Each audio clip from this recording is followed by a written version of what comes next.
Welcome to Social Selling Hour. Actually, hold on a second. It's not Social Selling Hour. It's actually episode number 1 of Social Business Hour. So we are officially episode number 32 of, if we've counted our Social Selling Hour of 2014. But we have officially rebranded. Thank you those who have kind of come on the journey with us recently as we've been explaining. We're changing the hashtag, changing a little bit of our motto and philosophy, but the same great community, so we're excited that everybody's back again for 2015. And of course, I couldn't be doing this without my amazing co-host, Rachel Miller. How are you doing today, Rachel? I'm great. Hi, everyone. Happy 2015. All right, and we are flipping the script a little bit this year. We've kind of decided to do a little bit of a change in our format where we're going to do month to month and try to keep the topics and categories kind of focus on a month theme. So hopefully everybody from the community perspective can jump in and understand not only what we're talking about, but really some supporting articles and supporting topics as we move along. So Social Business Hour, hashtag SBizHour on the Twitters. Of course, we're always on the Google Hangouts as well, kind of mirroring between the two. And we actually have a new Twitter handle as well as SBizHour as a Twitter handle for where you'll see the questions coming out.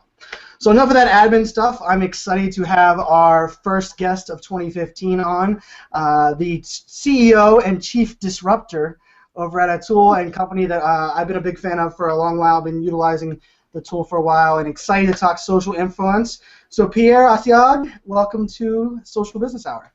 All right. Thanks for having me, Brian, Rachel, and Happy New Year, everyone. So it's dark behind you, so I guess explain to us a little bit about yourself as well as maybe where you're coming from us today, because I know you're not at your normal home today, but you've made time for us across the pond. This is correct. I was just telling you guys that you saved me from a business dinner. I'm actually over in London behind me. It's 9 p.m. here, so my normal home is San Francisco, where would be a much more reasonable time to have this chat. But the folks here in the office were kind enough to stay behind and let me crash the late night office. Very good. Good to hear. So give us a little background about yourself. I think your title alone is one that I like, where it says Chief Disruptor. I think that's something that resonates with a lot. And give us a little background about Tracker, the tool, and then we'll jump into question 1 as we're talking social influence. Sure. So background on myself, I'm a recovering marketer. Used to work at P&G back in the days and went to Big Corp before falling into tech startup. And Tracker is the first company I started that really married the two worlds that I spent time building before, both marketing and technology. I started Tracker with another French guy out of Cambridge, and we moved the company in 2011 to San Francisco, where we're based today. Tracker is an influencer management platform. We help, for the most part, marketers, though it's the scope is a little broader than marketing. But for the most part, we help marketers discover who are the people who make most of an impact on their business, who are the most influential, and we also help them through the platform build meaningful relationships with them. So nurture these relationships, develop them, and make sure that marketers spend their time wisely where they can have the most impact. Very cool. So today we're discussing social influence, which everyone kind of has their own little definition. So to get the conversation started, I would love to hear your definition of what is social influence. Well, for sure. So as Brian alluded by my title, I actually do poorly with framed question. I like to reframe problems. And what I would say is that there's no such thing as social influence. There's influence. And it just happens to be exerted by a lot of individuals and more just like you guys through social channels. But you wouldn't say of someone is a phone influencer, right? So same goes with social. So what's influence? Influence is not new at all. It was not born out of social media. It's someone's ability to get others to act different than they would without their intervention. So we all influence each other. Now, if we ask what's what's influence or an influencer in the context of marketers understand it, and it's usually people that have a disproportionate influence on others, who actually exert more influence on other people than others do on themselves. And that's influence as far as I'm concerned. Social is a great channel to discover and cater to influencers, and it's becoming a prime medium to do it. But there's by no means is there such thing as a Facebook influencer or a Twitter influencer, YouTube influencer. Someone is influential or they're not, and they use different means to apply their influence. That's interesting. I actually love that definition. I think you kind of explained it even better than I've heard it from some of the ones that I really like. So I think that's one of those terms where influence is transforming as well as technology and social media and these new age tools that we're using. But I think part of the time the conversation kind of gets confused in is someone influential because of what they do or what they say, or they're influential because of what they're able to get someone else to do or say or act. And I think that's something that I think is moving towards. So how do you kind of think of influence from I guess from a little broader perspective as can someone be influential without really having a army or community that is listening or engaged with them? Well, I mean, it's very unlikely that you'll be influenced by a dead corpse, right? So people have to be active and do things in order to apply their influence. More and more it's happening through online channels.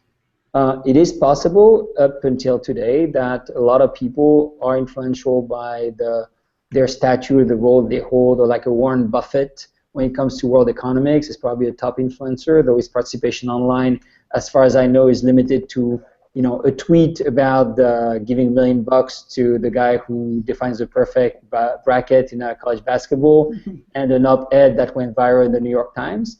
But it doesn't take anything away from Warren Buffett being a top influencer in world economics. So social channels or online channels are not the only way for people to apply their influence, but they have to be active in order to stay top of mind among people. So for us, the way Tracker thinks about it is that we look at behavioral data. So we look at people's actions, influencers' actions, and the community's reactions to these actions. So if you do something and people embrace it and like it on Facebook and retweet it and link back to it and mention you in various publications, and these people happen to also be influential in their own right in your topic, then Tracker will help you bubble up to the top of sort of an influence metrics. But it's really the way we're thinking about this is action reaction. So it's all about relationship building. It's about developing these really important ties. And again, an influencer to be influential has to be active, be it on social or else. And I really like that. I think that's why I'm a big fan of Tracker, because you really do heavily weight engagement, which I think is where a lot of other tools that classify influence, social or otherwise, they kind of miss that engagement piece, which we can all name maybe the top 5 people who have incredibly large networks, but their engagement is super low, but they're still deemed an influencer. They make it on all the lists, but if you actually track their engagement, it's remarkably low. So they're missing that reaction piece that is so important. For sure, and then you have to bring context into the mix, right? That I'd be hard-pressed to think that Justin Bieber is influential on anything besides recreational drugs. So, like it's really important to bring that context in perspective. Otherwise, you just get impressed by someone's network size, and we know because we track all of the metrics that it really says nothing about someone's ability to actually move the needle for a specific business, a specific product, or an issue set that they're interested in. So when you think, when the tool itself, so when you think about Tracker, and we'll kind of get into question 2 from what's the inspiration behind Tracker, but I'd also love to hear a little bit of what, you started off by saying that, you don't like to frame questions and you like to solve problems. So I would love for you to hear about the problems that you're able to solve, not only with Tracker, but maybe as the entire influencer market itself, because I know that when someone talks influence or you write a blog about influence, those blogs blow up no matter what. The blog can be full of crap, and someone will, influencer blogs seems to be a huge trend. So I'm curious, when when you're solving problems with Tracker and what you've set out with your tool, what are those problems, and then how does Tracker make those problems easier for your customers? So let me answer this in a long-winded way that will also respond to your question on the initial inspiration. When David and I started Tracker some years ago now, the premise was the fact that we were getting really bored at the idea of a Facebook world. And by that, what I mean is that the information overflow on public media in general was getting so overwhelming that it forced people to start communicating and fetching data and knowledge inside of an echo chamber, meaning your LinkedIn groups, your Facebook friends, and that's where you start getting your news, because if you get out of that small group, it's too much, and you don't know whether or not you should trust it, and you don't have the time to actually get that data. And for us, it was just really boring. Like, I don't want to hear news from people I already agree with that they don't have much to add to what I already know.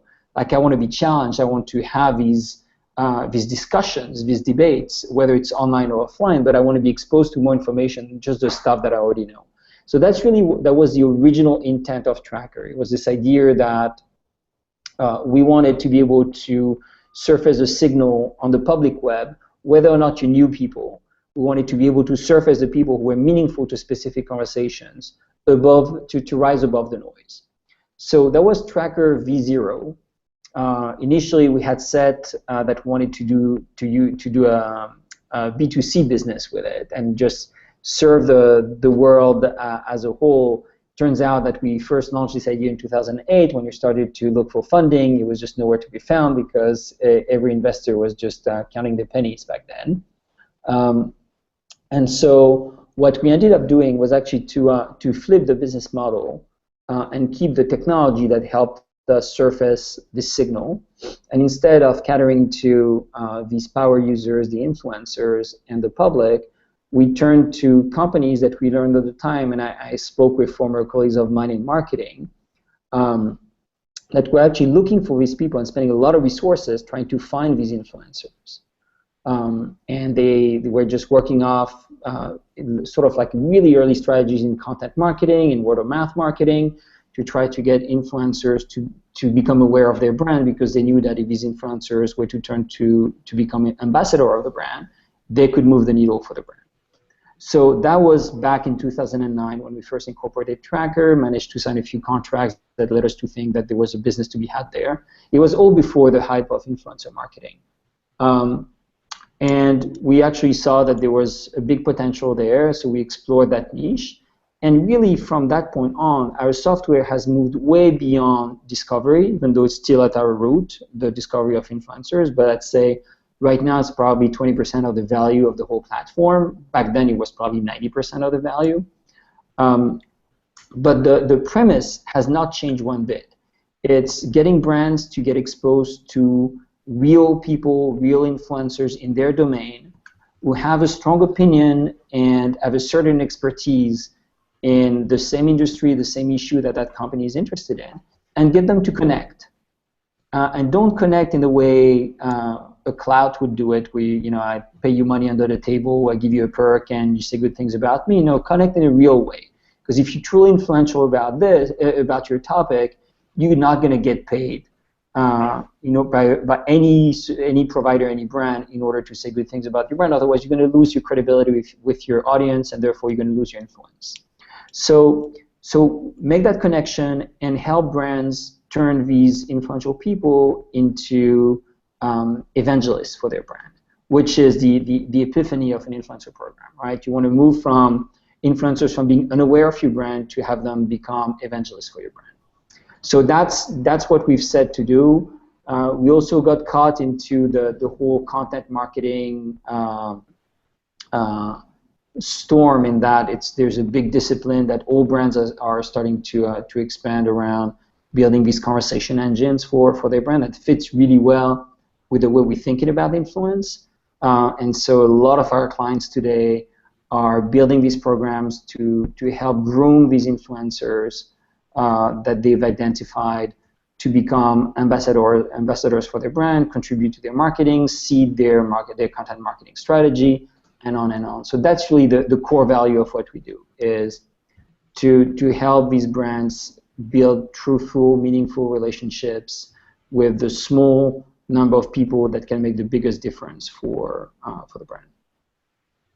And we've had, and part of the reason we love this chat, and we have an amazing community that's jumping into Twitter, and Twitter is kind of blowing up, and a lot of the discussion is actually around clout, and I'm glad you kind of addressed that from a short spot. But I mean, part of the problem I think with influencer data or influencer metric is that clout was kind of the name that often gets associated with that, and the conversation about gaming the system and the perks, and I think you used the word help in your description 15 times, and that to me was powerful, because Tracker is there to help, not there to just create a artificial score. And I'm not actually pro or against clout from that standpoint, but I was curious, when you hear that people, when they think of influence, they kind of, I'd say, either have a bad taste in their mouth from clout, or they're confused on how that's measured. How do you reply back to that from like influence as a whole in the clout discussion? So we actually, just from a business standpoint, we really don't have that issue. We have the folks that have had a bad experience with clout and the clout lookalikes in the past, that were just trying to take shortcuts into building influencer programs. And for the most part, the ones that have had that experience are customers of ours today.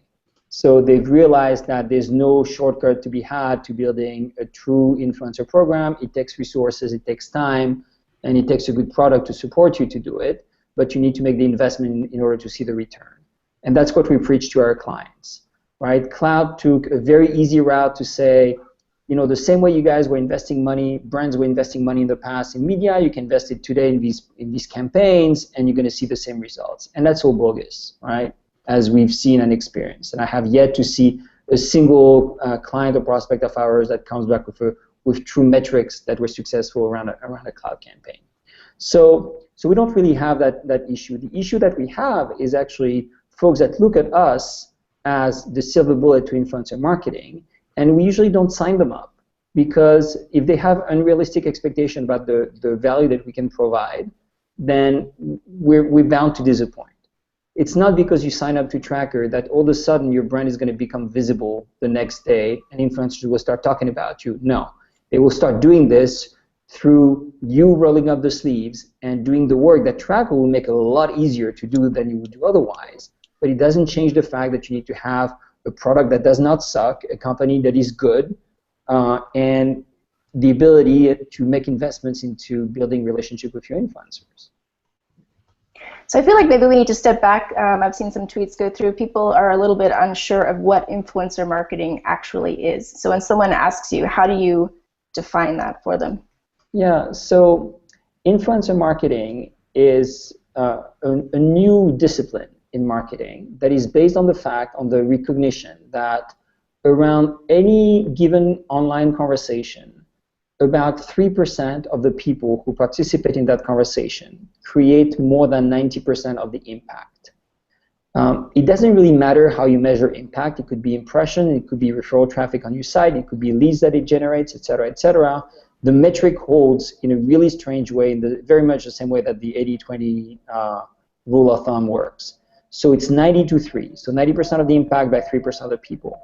Influencer marketing is a marketing discipline that focuses on these three people. What do brands need to do in order to be front and center, be top of mind of these influential people that move the market? The means to do it is it can really vary, and it mostly depends on the stage of the relationship that you're able to build with your influencers. But it goes from community management and engagement online to some involvement into joint events that you do, to content marketing, to other things that you might decide to partner on over time. But it's all a matter of building a relationship over time.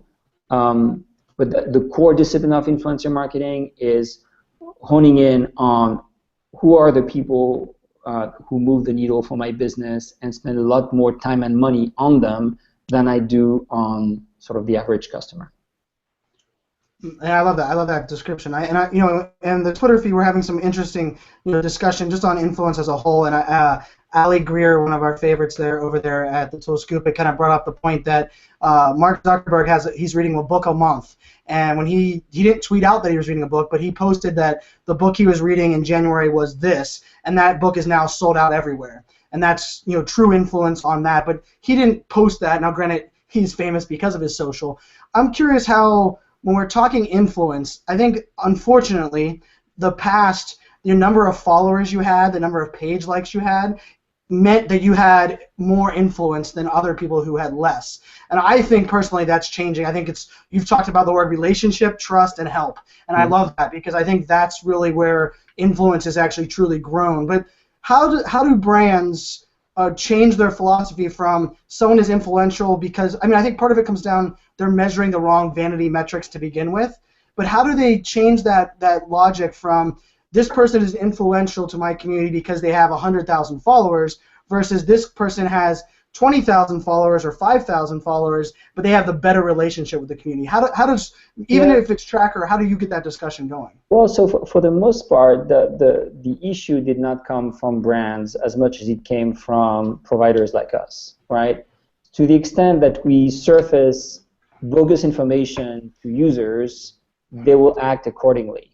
And it's happened for us in the past that we were surfacing a ton of data that we had, and we observed that the behavior that it generated in our users was not the one that we thought was good practice, and we actually removed that data to make sure that there was no misinterpretation of the stuff that was available, such as overall network size of an influencer. Because yes, it's sexy to talk to the guy who has the best example I have in mind is that in tech everyone wants to have Scoble write a piece about them, every company in tech. And we know, because we look at data, that unless you're in tech gadgets, then Scoble really doesn't move the needle for you. It's great, it's good PR, but it doesn't change much for your business, and you're probably much better off with like this CTO that has street cred with all the right people in his industry, a much smaller audience, but these are all your buyers. That's all you need, right? So I think that the answer to your question is more integrity and more transparency in the metrics by the provider is step one. But step two is also the fact that, to the extent that the programs that you're building have a real business goal, then the vanity metrics go just out the window really quickly. Because if I can tell you that through this chat you guys are going to generate X number of link backs to our site and leads, I don't really care what's the audience size. Like, I care about the outcome metric that you're able to provide to our business, right?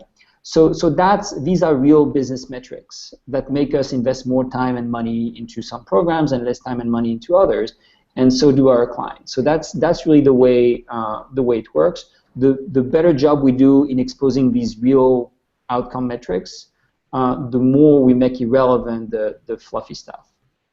So I feel like 2013 for me was the year of the paid brand ambassador, and I think last year we saw a bit of a drop-off. What are your thoughts on paid versus unpaid, and does someone lose credibility with their community if they become a paid ambassador for a brand? So I don't think that there's no rule that is hard and fast on this one, I don't think. However, I would say that the minute someone gets paid for their influence, so to speak, they become more of a celebrity influencer, and it becomes much more akin to celebrity endorsement, and that's the way it ought to be.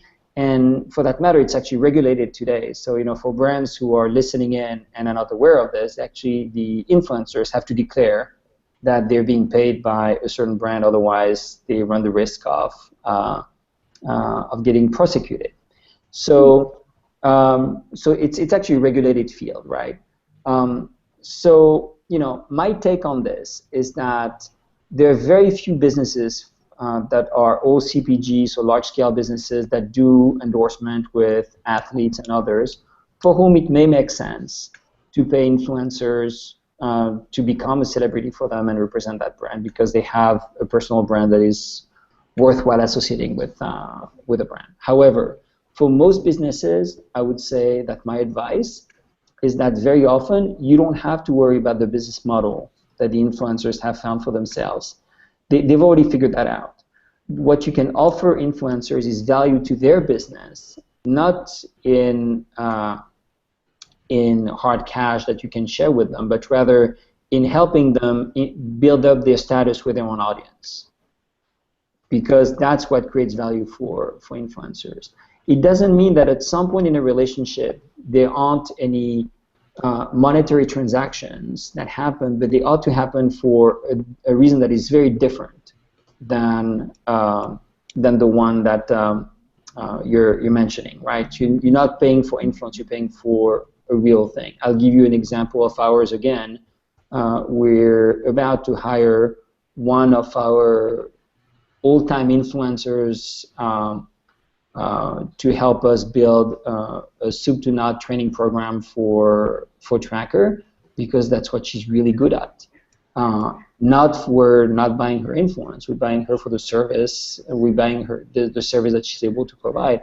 And it's awesome that we're able to do this. We're doing this after years of working together on really no financial transaction to speak of.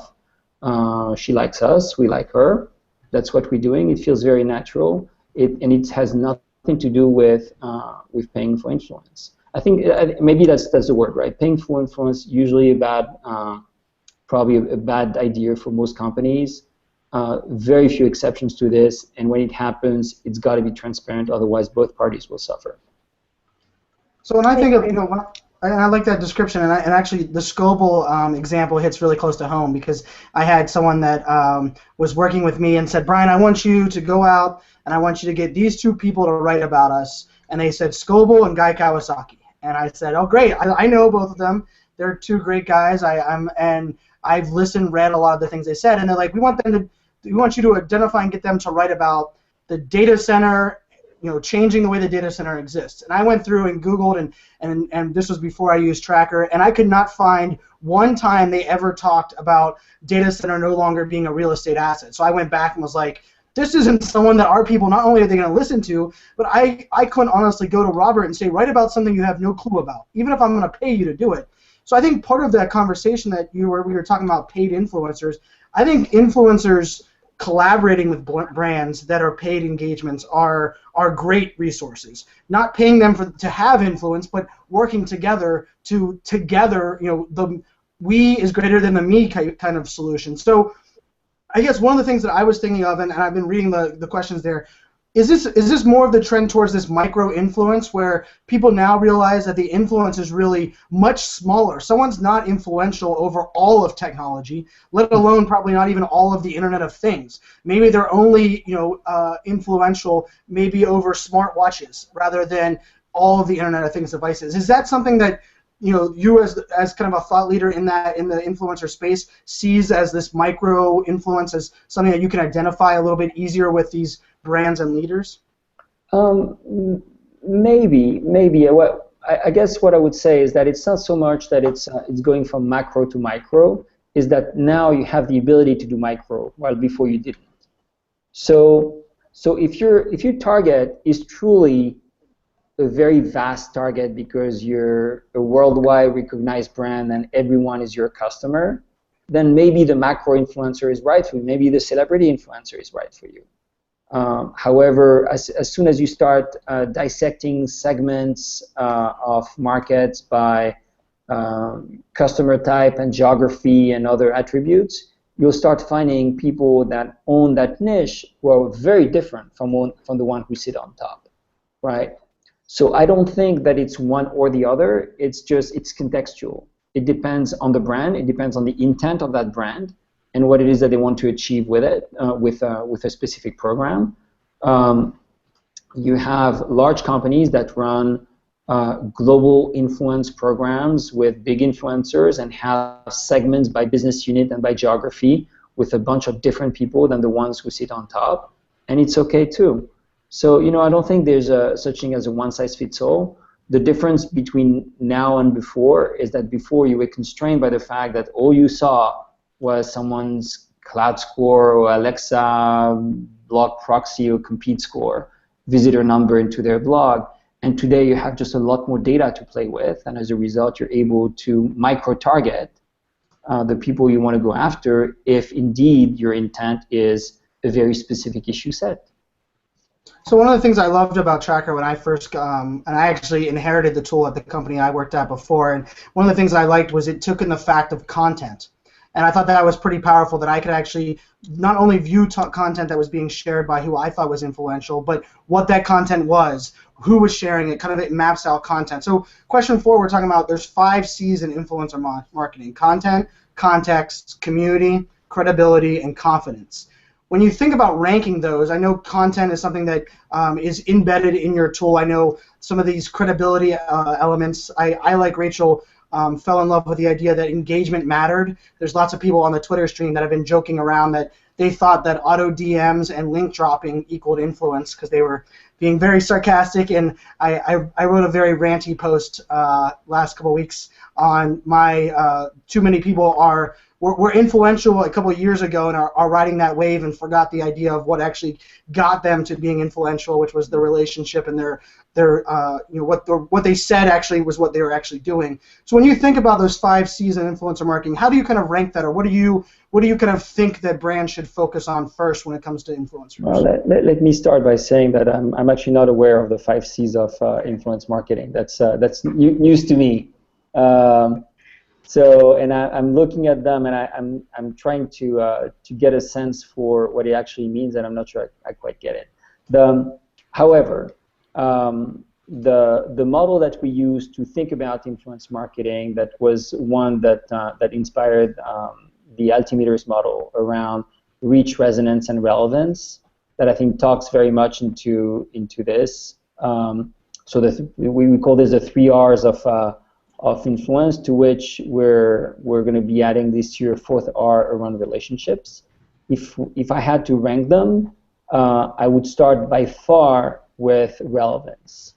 So relevance, so here in your 5 C's, that would be context. There's no influence without context, period. So influence is driven by a topical area, it's driven by timing, it's driven by someone's intent or user's intent, as well as the influencer's area of expertise.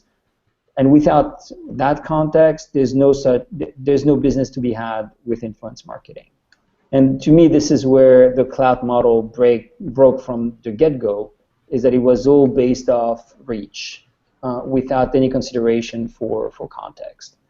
So relevance or context to us is by far the biggest driver of success in influence marketing. Content, community, credibility, confidence, all these things sort of like are tools that one uses to be successful. I think content is the voice of influencer marketing. Just like it's really hard for folks to have a relationship with someone online or physical without using language, same goes with content, right? So if you have an influencer who's mute, it's just going to be really hard for that person to express a point of view and understand what's yours. So that's really the language. So it's really important, and you're right to say that our platform is very content-centric.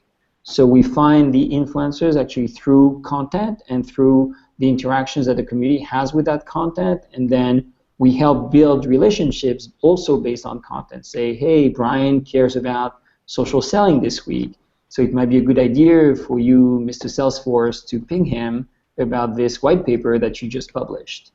So it's very central to everything we do, but we see this as a tool to influence marketing, much more than one of the big C's of anything. Well, for me, so the 5 C's, I actually use these with my team quite a bit. I remind them on a daily basis when we're vetting, because people can put out content, but if they have no community, who are they influencing? And again, they can put out content, but if there's no context, again, who are they influencing? So I think for me, the C's resonate, but I understand, everybody kind of has their own system. It's actually it's good hygiene for social marketing, right? I'm not sure it ties directly into influencer marketing, but if you look at these things and say, whenever I'm doing something in community management or content marketing, I need to think about every single one of these things. I'm totally on board. It's just in the context of influencer marketing, when you talk to a very specific audience. Remember, these are the guys who actually own your space. They are the ones who, in your case, they are the opinion leaders in CRM. So you don't need to teach them anything about anything, right? What you want to make sure is you get on their radar at the right time by producing the right piece of content, connecting with them when they will be willing to receive an interaction, and build up that relationship with them. So for us, when we think of how we sort of think about and rank the importance of aspects of influence marketing, it starts with relevance or context, and goes quickly into relationship. So one's ability to build a relationship with an influencer is really critical to how much they'll be able to leverage that relationship. So I'm curious, from a standpoint of like influencer marketing, and I even think of it as more than marketing. Was not a recovering marketer like yourself. I would like to say I was the tech computer science major that fell in love with community and social, and that's kind of what's led me to where I'm at. And part of the conversation, I seem a lot has to be around, we're talking influence, and I think some of the greatest influencers for a lot of these brands are actually employees, and so employee advocacy is a big element of mine, and connecting the employees with the people on the outside. And I know at Tracker you guys do a great job. Like, to be honest, I knew of Tracker. I can name 6 of your employees that I have a personal relationship on, more so than yourself or the Tracker, the brand, which I think is a testament to your leadership and the embracing of community from your team across the board. I was curious, how do you see employee advocacy or the employees falling in this influencer marketing track as we move forward? Well, I mean, let me broaden the question a little bit, but I think it talks very much into your point. So you actually had a trend a couple years ago around advocacy and fan base influence and blah blah blah that morphed into an employee-driven influence. And from where we stand, we actually really don't make the difference between someone's social demographics, where they work, how old they are, how much they weigh, whether they're male or female, white, black, or pink. It really makes no difference for us in terms of the influence that they weigh. We start off from their behavior. If the behavior is akin to one of an influencer, we'll surface them. We then give our clients the ability to filter influencers by employees. So if you work at Oracle, you can look at, hey, who's influential on cloud computing and financial software, and who among these people work at Oracle. So Tracker lets you do that for sure. You can also upload all of your influencers into Tracker, all of your employees into Tracker, and figure out among those who are the ones who are truly influential. But for us, what we refuse from the get-go, which is the premise of Tracker, is this thing that, again, being a recovering marketer helped me quickly identify as, I think, a flaw, is that marketers really like the sound of their own voice. So we don't like to be contradicted by people who are detractors. We don't like people who either ignore our brand, talk about our competitors, or talk about our brand in poor ways. So what we do is we very focus on groups that like us already, and we try to amplify, give them bigger microphones, and amplify that. And that's where a lot of the advocacy platforms are going. It's not bad, but to me it's missing the point, because how much more can you juice a fan base or an employee base that is already a fan of yours, in some cases by contract because it worked for you, in other cases just because they like you. But again, it's back to this idea of an echo chamber. Like, I'd much rather spend time talking to a detractor and show them why they're wrong to not like us and turn them into an advocate. Like, the upside of my interaction is so much greater in starting from the viewpoint of the influence and moving into advocacy than starting from advocacy and going into influence. So I think, to answer your question, different set of tools, both valid. One takes the viewpoint of starting from an existing base of fans, whether they're employees or just customer fans, and figuring out who are the most influential, giving them bigger microphones and bigger assets. And the other viewpoint is ours, because we start from influence. Some will be fans, others will be employees, others will be competitors, others will be detractors, others won't know who you are. And your job as a marketer, which is not an easy job, is to turn all of these into evangelists. And I also argue that I think it's because of tools like this, it's even beyond marketing teams, right? That you can actually empower your entire customer-facing organization to really help create evangelists and kind of spread that. So one of the things that I remember I got pushed back on, and I'd love to hear your input, as I'm being very selfish here. And first off, I would like to say I love the community and thank you. We're actually trending on Twitter already halfway through the show, which will continue our streak of trending with this Chitter Chat. So I think that's pure awesome. I'm sure it's because of our guests and our the amazing topics and conversation we're having here. But one of the things that I actually heard was, you know, when you want to do industry surveys or you want to do industry understanding, you always outsource that to someone else or some other organization. And part of the reason I loved when I was fighting to keep tracker on my last company was I wanted to be able to have that ability to do that myself, because I believe nobody knows their company better than their employees if they're in the right situation. So how do you kind of talk about who's leveraging these tools correctly? Like where at in the organization and where are they finding that true business value? Because I mean, we all hate the social media ROI question. I don't think anybody loves that question and that works in this industry. But when it comes down to it, I need to use an influencer tool to prove value in whatever I'm doing. It doesn't really matter on social. And how does that kind of work in your space with Tracker and what you've seen success? Yeah, so it's actually a great question, and there's really no easy answer to it. I try not to give very easy questions. For sure, our preference when working with our clients is that they invest the time and resources it takes to be successful with their programs. And very often, like I said, it's not buying Tracker doesn't get you all the way. Buying Tracker is a tool towards success, because we're going to make things easier for you. We're going to show you the right data. We're going to make it possible for you to invest the time where you need to spend it to have a maximum impact. However, if you don't do jack, then nothing happens, Tracker or no Tracker, right?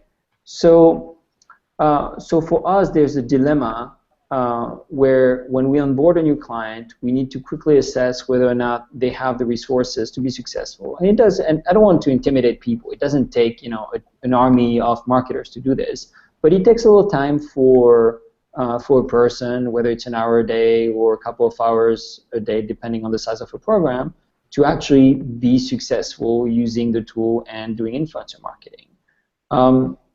So short of that, we see a lot of our clients dipping their toes into influencer marketing through agencies. And that's the way to do it in order to figure out the way to bring the expertise on board on an engagement strategy, because someone is clueless about community management or social engagement, and have the bandwidth to actually execute the campaigns. It's actually better to do than nothing, or to do it internally on a dime and not having the resources to be successful.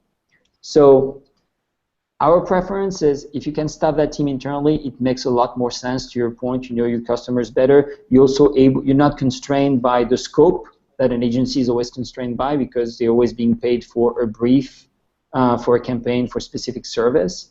When you're an internal resource, you can go tap on the shoulder of Bob, who works in product, and say, hey, these guys just gave me really cool feedback on our platform. We ought to take it into account. So you have all of these visibilities that, when you're an external resource, are much harder to reach. Some agencies do a tremendous job in bringing expertise in helping you ramp up your programs.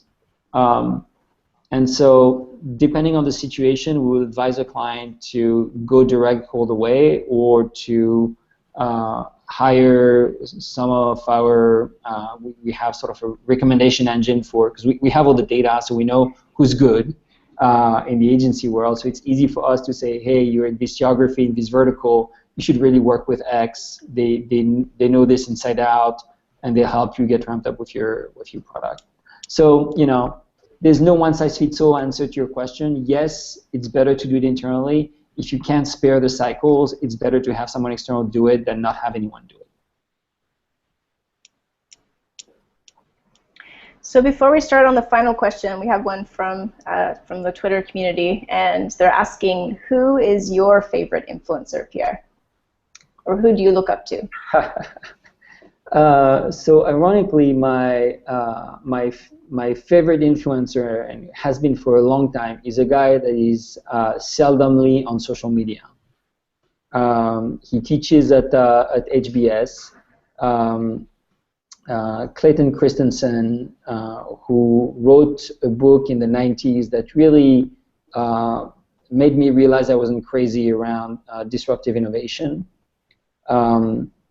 And he's someone whose work has been really amazing in helping business like ours understand how to build a market and how to work off a different set of metrics when what you're doing is not to improve on somebody else's past successes, but to truly build a new category, which is what we did. And so he's a guy I have the utmost respect for. Sadly, you barely see him on social. So I don't think he would show up very often in Tracker, but I appreciate. I had a quote from him in a deck I did for our team internally just a few weeks ago. Well, that actually poses an interesting question. So the next question is about the future. Like, what are your predictions for, you know, social business, specifically influencer marketing and identification? So if this person is a great influence on you, but he's not social, will you start pulling in data points from other places, like perhaps how many downloads of an ebook, or, you know? Sure. Yeah, and we started doing this as well, right? So for us, the dilemma is always to present data that are useful to our users versus trying to be exhaustive. So if I tell you that Clayton Christensen is influential around innovation, the innovation topic, but I really give you no means to engage with him, as a marketer, I come short in my delivery of a service. So for us, we try to anticipate the next point of influence online for the people that we find, and so there's a reason why Clayton Christensen wouldn't show up. So it's done by design in many ways. These are the exceptions, not the norm, right? If you look at all of the guys that you might find influential offline, for the most part, they're going to have an online proxy to their offline presence that will reflect that influence. And more we see that to be the case. So, you know, take a Sanjay Gupta of CNN, you'll find that his following on Twitter is bigger than his audience on CNN. And it's not an exception, it's becoming more and more the norm. So I think the world is catching up with us. That said, we're doing more and more work to capture more data and trying to be more exhaustive.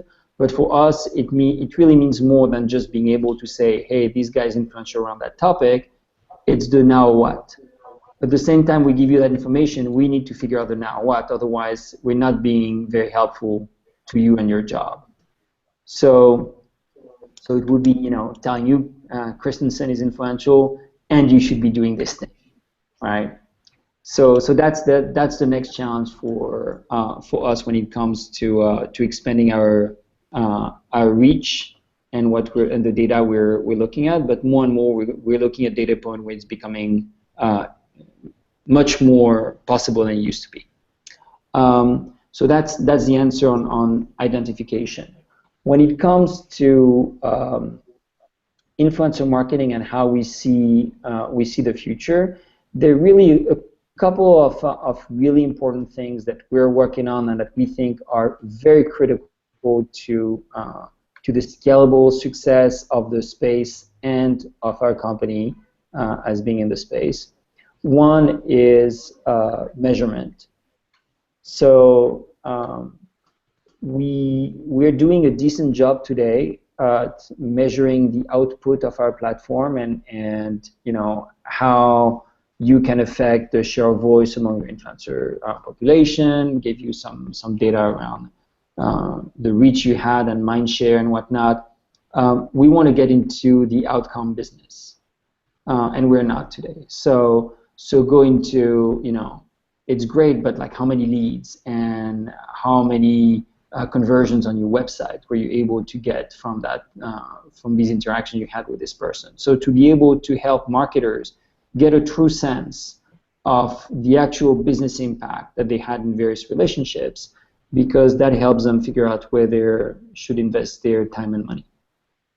So measurement is going to be a really big thing for us, like I said, going into the outcome business more than the output business, which we're already doing. The second one is further supporting our users in the relationship building. Again, I think a lot of the players in the space are still very focused on discovery, and it's important to talk to the right people, but that's really step one of many, many steps. And what we're seeing is that the critical thing is the now what. Like, what do I do now that I know that Brian and Rachel are influential? What should I do with that information? And how can I build a relationship with them in a way that will be very transparent, very mutually productive to us? And that's really my goal as an influence marketer. So the relationship building is I think is going to be a big thing in this space, and it's already happening today. And the third one that is important to influencer marketing, but to sort of I'd say modern marketing in general, is to start seeing platforms share data a lot more openly than they have so far. I've always been a big advocate of data sharing. Like we don't want to be a one-size-fits-all. Like, we know that our clients are always going to be using a Skyward or Kapost or Newscred alongside with Tracker, or Sprinkler, or Spreadfast, or Hootsuite as well, because you need a scheduling tool, you need a content management platform, and you need an influence platform to be successful. We don't want to be it all. We want to do our piece really well, and want to be able to integrate and communicate with these other platforms so that the workflows for the end user become seamless. They can act in one platform or the next, and they get the same data set, and they get the measurements straightened out. So integration is going to be a big focus for us, and I think it's going to be a big focus for the space. So where we see the growth of influencer marketing is by us helping on these fronts, right? Helping on showing the outcome, because the day we show the outcome, it releases more resources. If you see that something works, you can invest more money. It's pretty simple. The second one is making it easier for our users to build these relationships. And the third one is making the workflow much more seamless across the board. When it comes to social business and how we see the future there, I've always thought of influencer marketing, and this week is actually a really bad week for me to make this statement, considering how the dip that the euro just took. But I've always thought of influencer marketing as being the euro of what the euro is to Europe, what influencer marketing is to marketing. In other words, it's a change that is seemingly small that you bring into an organization, but because of the nature of the practice, it penetrates like air through everything. It's not just a common PR practice, not just a content marketing, it's not just product marketing, it's not sales, it's everything. Because if you find the right person, the right influencer, they have a voice of their own and they want to be heard. And you need to be able to help accompany that voice through the various silos of your organizations. So it's really, like I said, a change that is seemingly small that really penetrates through an organization and helps a business become more of a social business. So I actually think it's a great catalyst to change for companies that want to make that change. And for those who don't, they might just end up with it anyway because it's just the way it goes. I think it's a great point. Yeah, and I think that's part. I think that's partly the conversation I was having just on Twitter. It's the idea that we have to lead the change ourselves when some of these things. A lot of people are talking about, how do they show value, and a lot of things you were talking about is the future being tying things to business outcomes, linking relationships to business outcomes. I think all of those things are what we all believe are important, but being able to quantify that, being able to track that. I know both Rachel and I are big proponents of social listening and integrating listening across the board. So I think that was awesome. And we have about 3 minutes left. So I want to wrap up first off by saying thank you for joining. I was beyond.